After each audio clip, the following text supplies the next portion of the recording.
వాతావరణంలో కొనసాగుతుంది. ఇది ఇక్కడ పరిస్థితి. కెమెరామెన్ రాజుతో కిరణ్ న్యూస్, సూర్యాపేట జిల్లా. సంగారెడ్డి నారాయణ ఖేడ్ మండలం జుక్కల్ గ్రామంలో ఉద్రిక్తత పరిస్థితులు నెలకొన్నాయి. నిన్న రాత్రి గ్రామంలో జరిగిన ఘర్షణతో టెన్షన్ వాతావరణం ఏర్పడింది. పంచాయతీ ఎన్నికల వేళ డబ్బులు పంచే సమయంలో రెండు వర్గాల మధ్య తలెత్తిన వివాదం హింసకు దారితీసింది. 20 మంది వ్యక్తులు కలిసి నలుగురిపై దాడి చేశారు. 2 కార్ల అద్దాలు పలగొట్టారు. ఈ దాడిలో 2 వ్యక్తులు తీవ్రంగా గాయపడ్డారు. వారిని హాస్పిటల్ కు తరలించారు. గ్రామంలో భారీ పోలీసు బందోబస్తు ఏర్పాటు చేశారు.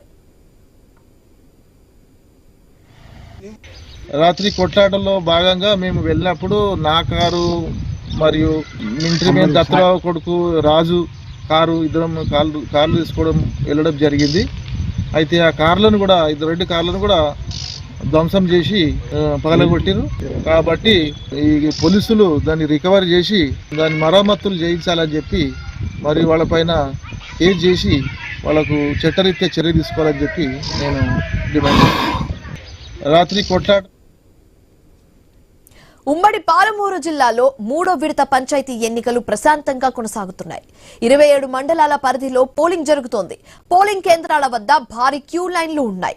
సమస్యాత్మక ప్రాంతాలలో పోలీసులు గట్టి బందోబస్తును ఏర్పాటు చేశారు.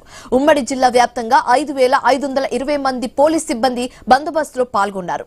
ఎలాంటి అవాంఛనీయ ఘటనలు జరగకుండా కట్టుదిట్టమైన భద్రతా చర్యలు తీసుకున్నారు. దీనిపై మరింత తాజా సమాచారం మా ప్రతినిధి వెంకటేష్ అందిస్తారు. ఉమ్మడి పాలమూరు జిల్లా వ్యాప్తంగా 3వ విడత ఎన్నికలకు సంబంధించి ఎన్నికల అధికారులు పోలీసు యంత్రాంగం గట్టి బందోబస్తు నిర్వహిస్తుంది. దీనికి సంబంధించి ప్రశాంతంగా తమ ఓటు హక్కుని వినియోగించుకునేందుకే ఓటర్లు అయితే పోలింగ్ కేంద్రాలకు వస్తున్నారు. ఉదయం 7 గంటల నుంచి మధ్యాహ్నం 1 గంట వరకు ఈ పోలింగ్ ప్రక్రియ ప్రారంభం కానున్నది. దీనికి సంబంధించి 2 గంటల నుంచి రాత్రి ఎంత టైం పడితే అంతవరకు కౌంటింగ్ స్టార్ట్ అవుతుంది. మనము మహబూబ్నగర్ జిల్లాలోని పొల్కంపల్లి గ్రామ పంచాయతీ వద్ద ఉన్నాము. ఇక్కడ ఓటర్లు అయితే తమ ఓటర్ను హక్కును వినియోగించుకునే బారులు తీరాలని చెప్పవచ్చు. ముఖ్యంగా 7 గంటల నుంచి ప్రారంభమైన ఈ పోలింగ్ శాతం ప్రస్తుతం అయితే మందకొడిగా సాగుతుందని చెప్పవచ్చు. ముఖ్యంగా చలి తీవ్రతను ఎక్కువగా ఉండడంతో ఓట్లు వేసేందుకైతే ఓటర్లు అయితే కొద్దిగా లేట్ అయి వచ్చే సమయం 10-11 గంటలకు వచ్చే అవకాశం ఉంటుంది. ఈ నేపథ్యంలో ప్రతి ఒక్క ఓటర్ కూడా తమ ఓటు హక్కును సద్వినియోగం చేసుకునేందుకు ప్రశాంత వాతావరణంలో ఓటు హక్కును వినియోగించుకునేందుకైతే అధికారులు అయితే చర్యలు తీసుకున్నారు. ఇక్కడ జిల్లా కలెక్టర్ తో పాటు పోలీస్ యంత్రాంగం కూడా భారీ బందోబస్తు నిర్వహిస్తున్నారు.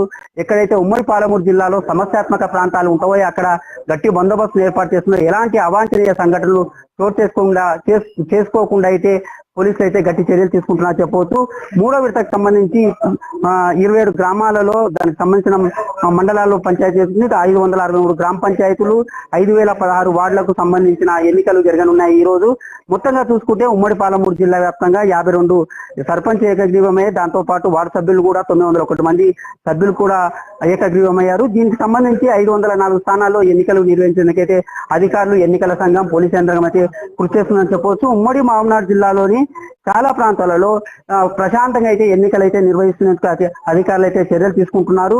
ముఖ్యంగా ఉమ్మడి పాలమూరు జిల్లాలో 6 స్థానాలలో ఎన్నికలు నిర్వహించలేకపోతున్నారు. అంటే ఎక్కడైతే కేటాయించిన రిజర్వ్ అభ్యర్థులు లేనందున అక్కడ 6 స్థానాలలో ఎన్నికలైతే నిర్వహించడం లేదు. దాంతో పాటు కల్వకుర్తి నియోజకవర్గం ఎర్రవల్లి ఎన్నికల సెగ్మెంట్ కి సంబంధించిన గ్రామస్తులు కూడా అక్కడ ఎన్నికలను బహిష్కరించారు. అక్కడ కూడా హైకోర్టు స్టే ఉండడంతో అక్కడ కూడా ఎన్నికలు నిర్వహించలేకపోతున్నారు. మొత్తంగా చూసుకుంటే ఉమ్మడి పాలమూరు జిల్లాలో వెబ్ కాస్టింగ్, వీడియో చిత్రీకరణ తదితర అంశాలను తీసుకొని అధికారులు అయితే ఎన్నికలను ప్రశాంతంగా పోలింగ్ నిర్వహించేందుకు ఏర్పాటు చేశారు.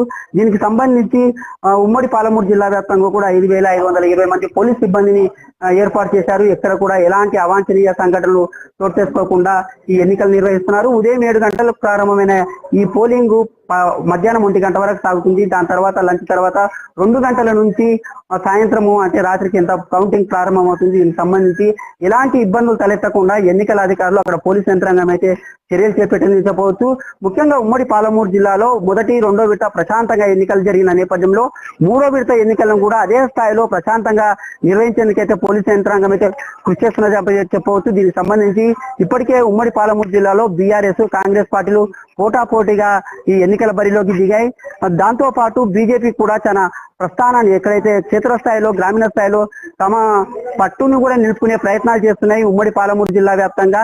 మొదటి విడత, సెకండ్ విడత ఇక్కడ కాంగ్రెస్ అయితే ఎక్కువ స్థానాలు గెలుచుకుంది, బీఆర్ఎస్ కూడా అధిక స్థానాలు గెలుచుకుందని చెప్పొచ్చు. దాంతో పాటు బీజేపీ కూడా చాలా స్థానాలలో గతంలో కన్నా ప్రస్తుతం ఆ పార్టీ మనుగడైతే కొంత మెరుగ్గా ఉందని చెప్పవచ్చు. ఎక్కడ కూడా ఇప్పటికే 50 స్థానాలను, మొదటి 2 విడతలను 50 స్థానాలను సర్పంచ్ స్థానాలు గెలుచుకున్నది. 3వ విడతలో కూడా బరిలో ఉందని చెప్పవచ్చు. చాలా ప్రాంతాల్లో ఉమ్మడి పాలమూరు జిల్లాలోని కొన్ని నియోజకవర్గాల్లో కొందరు ఎమ్మెల్యేల సొంత ఊళ్ళలో కూడా ఓటమి పాలయ్యారు. తమ అభ్యర్థులను గెలిపించుకోలేని పరిస్థితి కాంగ్రెస్ ఎమ్మెల్యేలకు ఉందని చెప్పవచ్చు. ఈ నేపథ్యంలో ఉమ్మడి పాలమూరు జిల్లా వ్యాప్తంగా జరుగుతున్న ఈ ఎన్నికలు 3వ విడతకు సంబంధించి ప్రశాంతంగా అయితే ఎన్నికలు జరిగేందుకైతే అధికారులు, ఎన్నికల సంఘం అయితే చర్యలు తీసుకున్నారని చెప్పవచ్చు.